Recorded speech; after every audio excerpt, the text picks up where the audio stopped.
Moroto Town Board was awarded municipality status in 1974 by the former President Idi Amin Dada.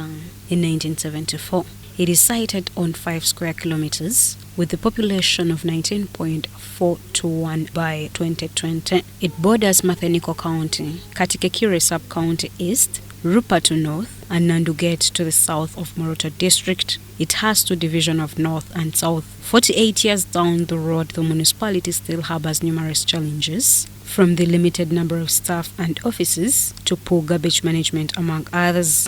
Very, very dirty. There's a lot of garbage around. Garbage management starts at a household level.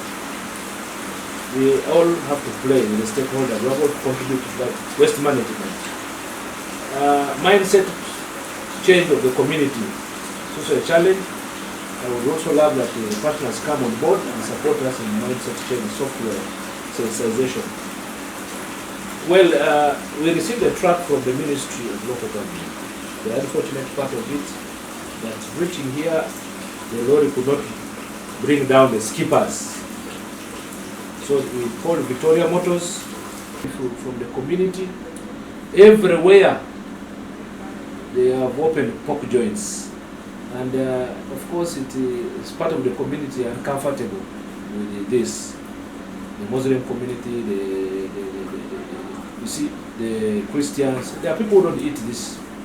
So we are saying we need to gazette an area for this kind of business. And also the vet doctor may not move in every point. There must be a gazetted point where a doctor can verify and then they continue with their business. But you cannot keep on slaughtering pig every corner of the town. There is less development compared to other municipalities, as some of the revenue sources are depleted buildings. 2 estates and then the bus terminal. Bus terminal is where we built and put lockups. We also have junior quarters estate. We have also Kitale quarters estates. Having new proposals regarding that estate. As you see, most of the buildings are old and in a bad state. I think that as a council we need to discuss whether actually those estates should be habitable by the residents. Of course, we have our staff living there and a number of other residents of the municipal council occupying them. So we need to review a number of things. However, we are also stepping up efforts to collect any unpaid dues, which we started doing. Before the close of the last financial year, we had collected up to 89 million shillings, which came from that estate. And right now we are also stepping up efforts to make sure that we collect all the arrears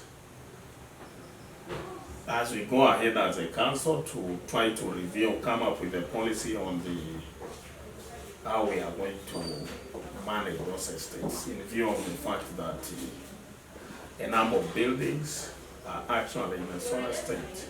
Last financial year, Moroto Municipal Council had a revenue projection of over 600, but only 200 million was collected. What was planned the last financial year was 618 million 500. And what was collected was 260 million 196 222. So you can see from this, we had a projection of 600 million and we are collecting 260 million. That shows alone that there is a problem. The leakages I'm talking about, you can see it from here. Because you develop this when you have collected the data of your revenue sources. Revenue sources of Moroto is rich. You have enough revenue sources. But attitude of my people in paying, attitude of staffs, in collecting is the challenge. And also we have those people who keep on collecting it from the source and don't declare. Although Moroto Municipality will attain city status by 2025, many people don't follow municipal structure plans. Development is faster than the planning. And we have only one personnel in the physical planning department, only one staff. And that staff is still undergoing some further studies. So we find that there is lack of concentration in work. Attitude of our people towards following the procedures of approvals, plans. They are seeing it as money being paid to council, not looking at it as one of the policies that will help them during the development. So, but going forward, we are going to collect all those data of the developers who have approved plans, and of course engage them. We'll also go on sensitization, go on radio and community madrasas. The councillors will go out to educate the community on the physical planning. Karamoja, where Karamoja is coming from, those are other regions that are better off. Education started from there. Here in security, we are least educated. We are from the bush. So the president sees that these are Ugandans. They also need similar services. So as the development is going on, we will be able to, he wants the country to be the same level. He wants us to catch up with the rest of the country. Even if we don't qualify for a city, that is the goodwill of the president. Those plans are coming under the city. You see, resources. You know, the resource allocation in this country is based on certain parameters. Population, poverty index, we are looking at the area. So, that contributes. So we were at a disadvantage when it comes to resource allocation. So we need affirmative action for this municipality. Other municipalities have a coverage, a big wider coverage and a bigger population. And the biggest setback that we have in Karamoja, and most especially within my municipality, is a mindset change. That's the biggest challenge. That's a big wall that I as a mayor alone cannot achieve. It needs us to team up together with the leaders, needs us to team up with government, and also resources is required for mindset change. We have to go for a radio talk show, we have to go for barazas, we have to take people for benchmarking, for out, to go and see other towns. We pick some few business communities, few the youth, and take them out. I remember during the disarmament, the late Kanchirio used to take some Karachunas out, and that's how we achieved the peace in Karamoja, which is not there now. We used to pick few youth around here, go and visit some farms in Barara, how people live, even the leaders. So in the similar approach for the municipality, we need to take some business community out, some developers out, some leaders, so that we integrate the ideas.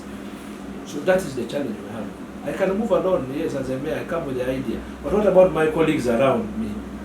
So, when I'm talking about public-private partnership, others will not understand. 2 or 3 people may understand, which is being implemented in Soroti and elsewhere, other cities. We have prime land here, we could go for private partnership. But if you put that idea to people who don't understand, then you are hitting a dead end. And all this needs resources. Relatedly, it's a council sitting and the sessions is held in a municipal council library, which appears too small to accommodate the 26 councillors and the technical people. Mayor Muhammad and Moroto Municipality Town Clerk Vincent Okurut decry limited finances to develop the municipality. This needs resources. Good things need resources. For programs to flow, you need resources. So Okurut is optimistic that by next financial year, a construction of 5 billion shillings administrative offices will kick off. The plan, our structure will be housed in the mayor's garden, part of it, the council hall. We want to put a mini, if we are given resources, we are putting a mini workers' house, a storage with a lifter, a council and office spaces there. And then I have my small mayor's garden there, improve the bomber ground, put a wall. We have big dreams, but where is the resources? Yeah. The challenge is the resources. Give me resources. We have beautiful plans. In the planning, we are ahead. I have no doubt.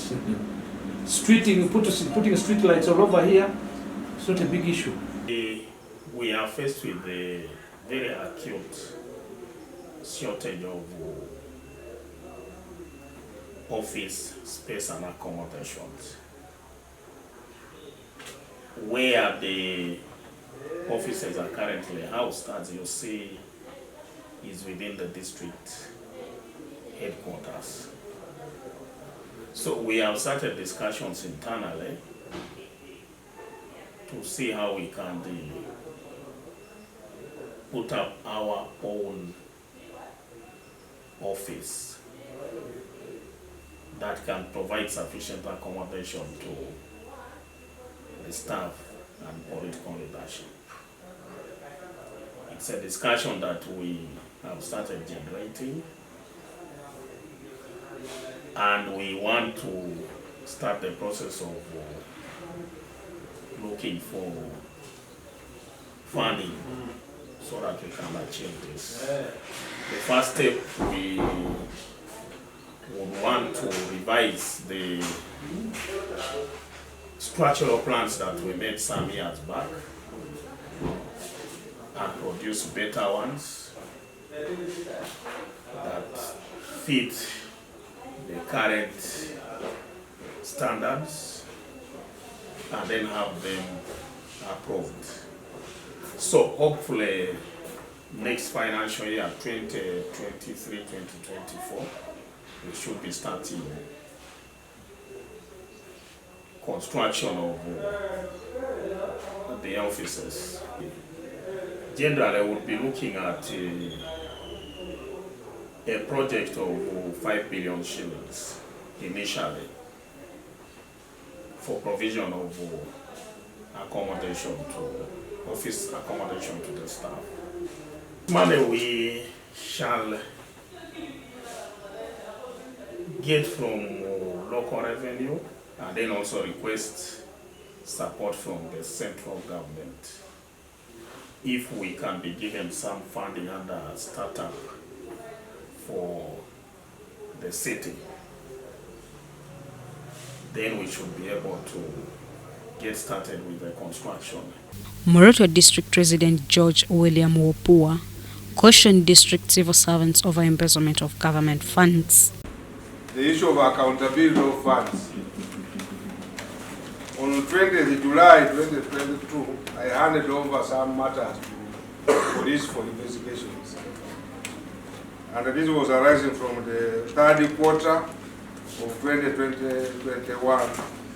We had over 450 million shillings which were released for public funds, for service delivery, but people have not accounted for them. After almost a financial year.